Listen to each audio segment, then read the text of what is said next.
Good morning, you guys. It's your boy Bill Mahari here, representing Mahari Nation Sports Podcast. Much love to the entire LDBC and the basketball community.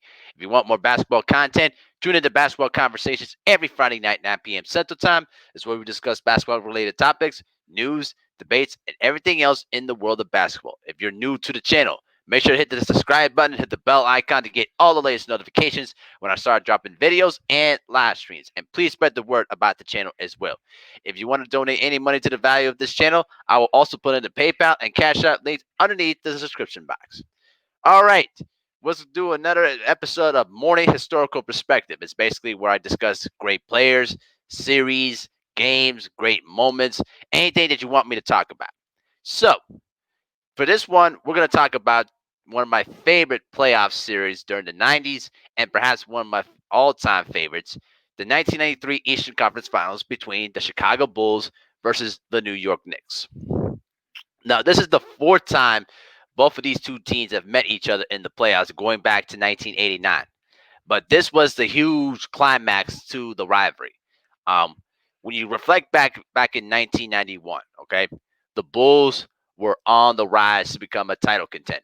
All right, and they went on to sweep the New York Knicks in three straight games, en route to their first championship. But during the 91 offseason, major things happened during that time. The New York Knicks got significantly better. They got Xavier McDaniel. You know what I mean? They basically restructured the entire team, but also they hired Pat Riley, who spent a year as a television an analyst for NBC at the time, and was hired by the New York Knicks to basically help the New York Knicks franchise win their first championship since 1973. And by the time Pat Riley came in as a head coach of the New York Knicks, everything began to change. The team saw a lot of different changes. Okay, they brought in Anthony Mason. You know what I mean? Mark Jackson was playing at a different level. Ewing was playing like an MVP candidate. John Starks was also a six man coming off the bench, and before he became a starter. And that rough and tough New York Knicks scene pushed the Chicago Bulls to a tough 7 game series. And honestly, that was the best series that you could have asked for because during that time, nobody took the Knicks seriously in beating the Chicago Bulls. Many people thought that the Bulls were going to sweep them once again in the playoffs. But boy, did the Knicks prove them wrong. They came in, beat the Bulls in the first game. Patrick Ewing had a monster game in terms of 33 points. And then afterwards, it became a struggle. All the games were basically tough, defensive games. The Knicks really used a lot of the same bad boy tactics. They played physical ball, you know what I mean, slow the game down and really make the Bulls work for everything. Even though Michael Jordan and Scottie Pippen still got their numbers, they had to really work to get their shots. And it was very physical. I remember in game 3 of that series, um, Michael Jordan went up for a dunk, and Xavier McDaniel basically hit him in the nose, and basically took both Xavier McDaniel and Ewan to the deck, and basically, yeah, that's right, whatever he said, basically in explicit words, and that was one of the huge moments of the rivalry, and that series went down to 7 games, and then eventually the Bulls blew out the Knicks in Game 7, but the officiating in that Game 7 was kind of suspicious to me because they allowed the Knicks to play physical ball. They allowed them to basically, play the game in a extreme physical style. But during that Game 7, the referees called a lot of ticky tack fouls that pretty much influenced how the game was being played. And the Knicks weren't able to play the same physical style that they played in the first 6 games. I just felt that the officiating was pretty bad on that part. But it it basically was the seeds of the rivalry. And the Knicks once again went back to the free agency board, and unfortunately, they did not keep Xavier McDaniel, which turned out to be a major mistake. They ended up trading Mark Jackson to the Clippers for Charles Smith, Bo Kimball, and Doc Rivers. Two of those starters, both Smith and Rivers, became the two starters on that team. Okay, Bo Kimball didn't play much during that entire year.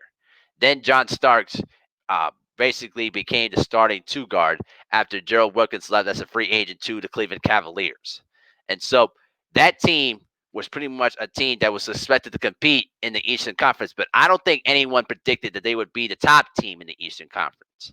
Now, the Bulls, on the other hand, they just wrapped up winning their second straight championship, but it took a lot out of them to win their second title. And then Michael and Scotty spent the entire summer playing in the Olympics in Barcelona for the Dream Team. And they played a lot more games than what they were accustomed to. And so they came into that year, still not rested, and basically they were basically physically tired. And remember in the documentary too, in the Last Dance documentary, Michael had plans to retire in '92, but he wanted to help lead his Bulls team to the three-peat, so he put off retirement until the next year. And so that Bulls team had to basically went through a lot of different changes.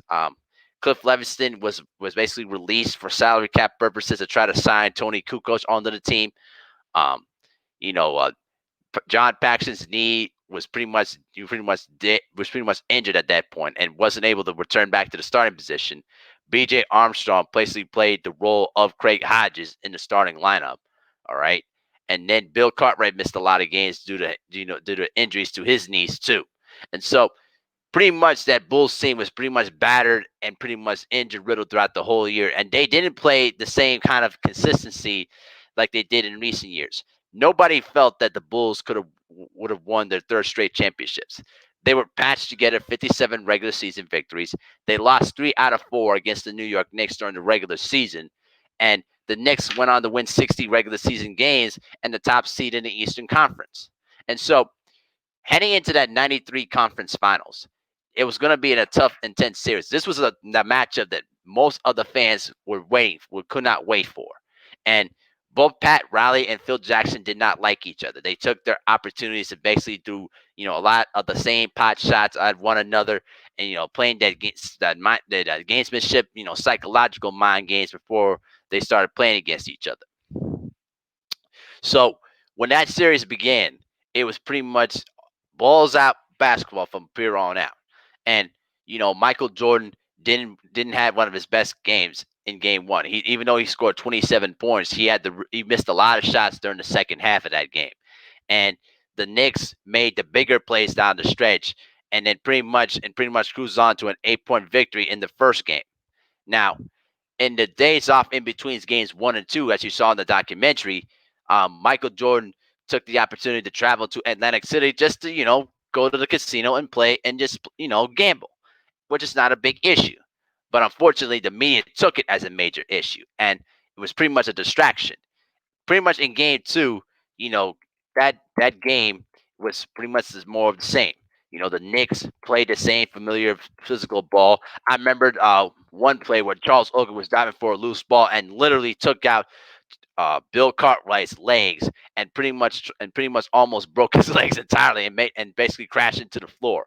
Even and Greg Anthony tried to block one of Jordan's dunks and basically tackled him from behind and ended up getting ejected. Um, Scottie Pippen, was arguing with Bill Oates at the time, saying that he double dribbled, which he didn't, and then he threw the ball towards the referee and got ejected. And so it was pretty much a colossal series. It was basically madness. But the defining moment of that game was one of the defining moments of that series too. Was when John Starks drove baseline and did the baseline jam left-handed against the Bulls defense. Now, people have said that he dunked over Jordan and Horace Graham. Listen, they were in the picture, but they weren't. They didn't get posterized. All right, but it was a great play, and pretty much the Bulls faced a 2-0 deficit heading back into Chicago, and so the distraction of the whole Atlantic City thing was blowing out of proportion. This was the beginning of all the gambling stuff at the time. And Jordan pretty much set the record straight and tell him that this is becoming a distraction. And he just flat out just stopped talking to the media for the remainder of the series.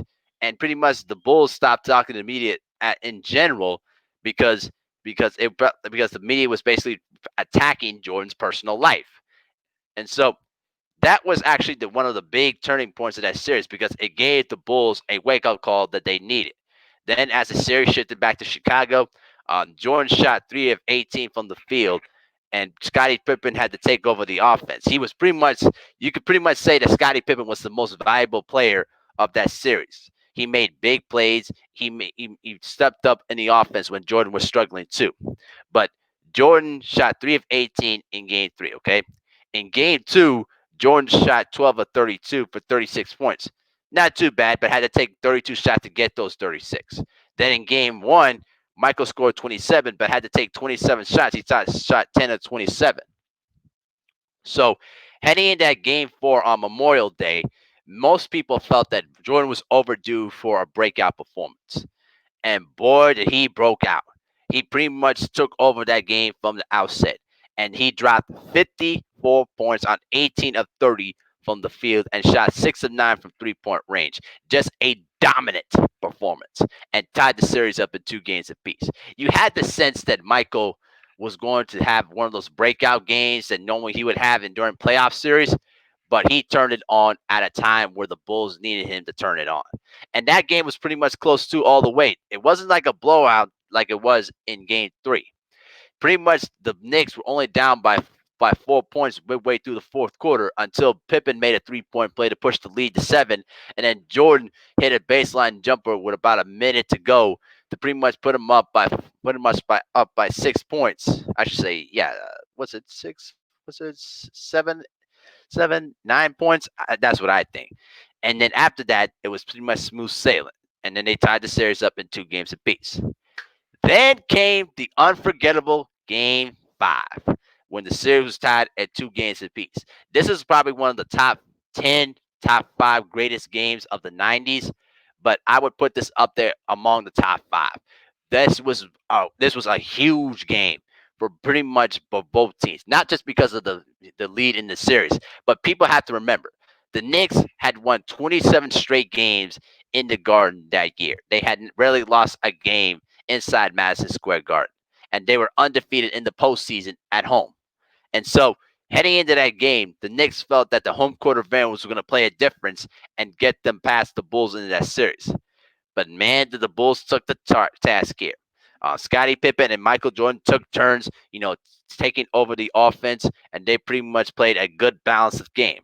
Okay, and Patrick Ewing, did his thing. He scored 33 points and pretty much made some big plays down the stretch. But I felt that Ewing didn't make enough big plays that would make the difference in the game. But one of the big game takeaways from that game is that the Knicks were not a particularly good free throw shooting team. They only shot 74% from the free throw line, behind Chicago Bulls, who shot 70% from the line. So basically, New York was ranked 22nd in the NBA in terms of overall free throw shooting, and then behind them was the Chicago Bulls at 21. And so, pretty much the free throw shooting made the difference. The Knicks shot 20 of 35 from the free throw line. And when you fast forward to what happened in that fourth quarter, all right? So as I pull this up real quick. Okay. So pretty much they shot 20 and 35 from the free throw line. I don't know why this won't pull up, but we won't have to worry about it. But that was a big difference in the game. If they would have made at least 10 of those misses from the line, the Knicks would have won the game. Then you fast forward to the final possession when Patrick Ewing dished off the ball to Charles Smith underneath the basket. And all Charles Smith had to do was just stand up, power dunk it, take the foul, and go to the free throw line. They were down by a point. But Pippen, Jordan, and Grant continuously blocked Charles Smith's shot. They just refused to let Charles Smith dunk that basketball. And when the last block by Pippen was made, uh, um, Pippen or Grant basically threw the ball back out to Michael Jordan, and then pretty much Jordan passed the ball to B.J. Armstrong. He scored the last layup, and they won by 3 points. And with that in mind, the Bulls broke the New York Knicks' home winning streak in Madison Square Garden. It was the biggest victory of the series and perhaps one of the top 5 best victories of the Bulls dynasty. When that happened, you knew it was over. I mean, there's no doubt in my mind it was over. And then when it came back to game 6, the Bulls closed out the series and they went on to win their 3rd straight championship. And so when you look back at that series, Patrick was consistent. He had 27 points throughout that whole series. But the problem was Ewing didn't step up and do more during that series when they really needed him the most. Because Ewing was much more talented than a lot of the other centers besides Olajuwon. But there were times where Patrick Ewing would shoot, with double and triple teams, or he would not pass out of double teams very well, and he would take too many jump shots. That's why there were times during his career where he would have horrible shooting performances. And so, Ewing did perform consistently of his all-star level, but he didn't step up and make the bigger plays that that basically decided the outcome of games. While Jordan and Pippen did that. That's why they went on to win the series and went on to win their third straight championship. Then by next year, Michael Jordan retired for at least about for a good 15 to 18 months until he came back to basketball. And then they had a rematch in 94 that went to 7 games, and then the Knicks got their number. But unfortunately, they lost in 7 games to the Rockets, and basically where Olajuwon outplayed Ewing the entire series, and they weren't able to win their championship. And so over the course of the 90s, the Bulls won 6 out of 8 championships during the 90s, while the Knicks made the finals twice in 94 and 99, but didn't come up with a championship. And you reflect back on that series, it was probably one of the most heartbreaking losses in Knick history because you had a 2-0 lead and you squandered it. You lost 4 straight, and you pretty much allowed the Bulls to get away with it in game 5. And so that was an historical series. I love watching it. I had the whole series in my flash drive where I can watch it anytime I want to. It was pretty much a series that was basically as exciting and controversial on and off the court. And it basically was basketball at its best. You rarely find any series like that in today's basketball of the drama, the anticipation, the star power, and a lot of the trash talking and physical play that this series had. I mean, it had it all. It had it all. And even if you weren't a basketball fan, the fact that you saw great players and just grown men competing against one another, that's what it was back in the 80s and the 90s. You don't see that in today's basketball, and particularly in the playoffs. You don't see that level of defensive intensity in during playoff series. There's too much offense because the NBA has restricted defenses significantly to the point where NBA games are now born. They become a snooze fest. And so it's always good to reflect back on those games, and I always enjoy them, every bit of it. And I just wish that the NBA could reconsider changing some of its rules to basically balance out both offense and defense. But that's just my opinion of the matter. But it was a great series, and I put this in the top 5 of great playoff series of all time. But let me know what you guys think of your memories of that series. Let me know what you guys think in the comment section.